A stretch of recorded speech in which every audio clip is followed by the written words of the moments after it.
Good morning friends. আজকে 1 ফেব্রুয়ারি আর আজকে রবিবার। আর দেখতে পাচ্ছ আমি আর সুরভি এখন অটোতে বসে পড়েছি। কোথায় যাচ্ছি তো বলছি তোমাদের। আজ আমি আর সুরভি যাচ্ছি একটু মা ঘাগরবুড়ির পুজো দিতে। অনেকদিন ধরেই ভাবছিলাম যাব, পুজো দেবো। তো সরস্বতী পুজো আর মকর সংক্রান্তি ছিল বলে যাওয়া হচ্ছিল না। তো আজকে বেরিয়ে পড়লাম পুজো দিতে। আমাদের বাড়ির একদম সামনে উষাগ্রাম থেকে ঘাগরবুড়ি মন্দির মাত্র 4-5 মিনিটের রাস্তা, বেশিক্ষণের রাস্তা নয়। তো চলো যাওয়া যাক। অনেকদিন পর ঘাগরবুড়ি মন্দির যাচ্ছি, বেশ ভালোই লাগছে। তো ফ্রেন্ডস, যারা আসানসোল বাস স্টেশন থেকে ঘাগরবুড়ি আসতে ভাবছো তারা ফার্স্টে কালীপাহাড়ি পর্যন্ত আসতে হবে, তারপর এখানে একটা অটো চেঞ্জ করে ঘাগরবুড়ি যেতে হবে। আর যারা উষাগ্রাম থেকে ঘাগরবুড়ি যাবে তারা ডাইরেক্ট রিজার্ভ করতেও পারো বা এখান থেকে আরেকবার চেঞ্জ করে নিতেও পারো। তো আমরা ডাইরেক্ট গিয়েছিলাম উষাগ্রাম থেকে, আমাদের উষাগ্রামের বাড়ি, তোমরা তো সবাই জানো। তো চলো যাওয়া যাক।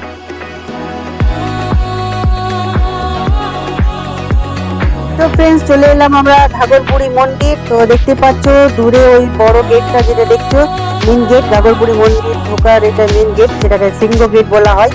তো যাই হোক, এখানে আমরা অটো থেকে নেমে গেলাম। এবার যাব দোকানে, কিছু পুজোর জিনিস কিনবো, তারপরে লাইনে দাঁড়াবো, মায়ের পুজো দেবো। তো চলো জিনিস কেনা যাক পুজো।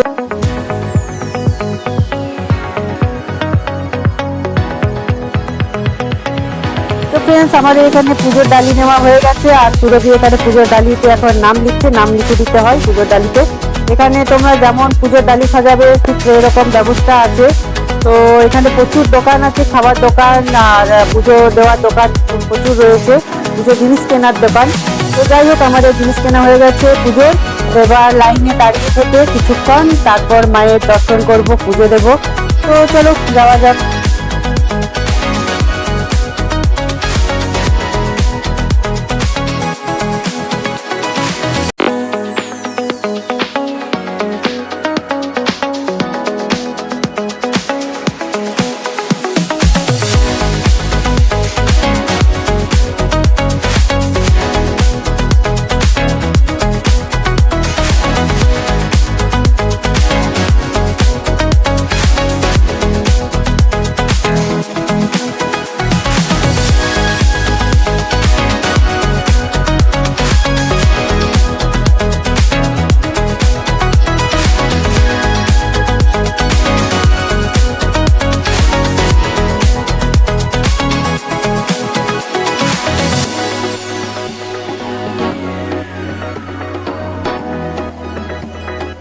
তো ফ্রেন্ড, দেখতেই পাচ্ছ আমরা এখন মন্দিরের ভেতরে ঢুকছি। আজকে ভিড় খুবই কম ছিল, লাইন খুব একটা ছিল না।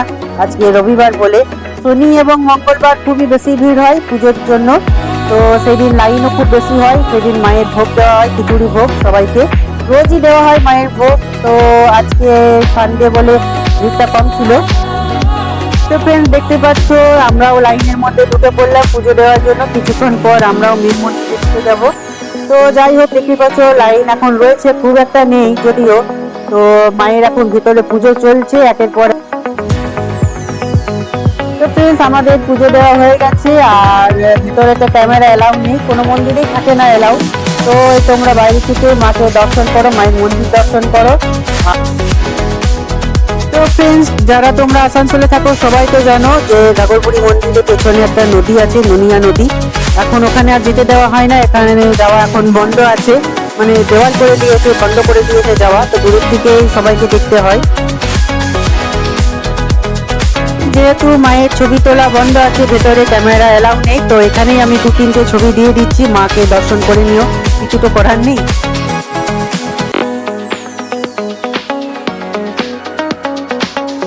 তো ফ্রেন্ডস, পুজো দেওয়ার পর একটু চা খেতে ইচ্ছে করছিল, তো এখান থেকে 1 কাপ করে চা নিয়ে নিলাম মাটির ঘরে, বেশ ভালো লাগে খেতে।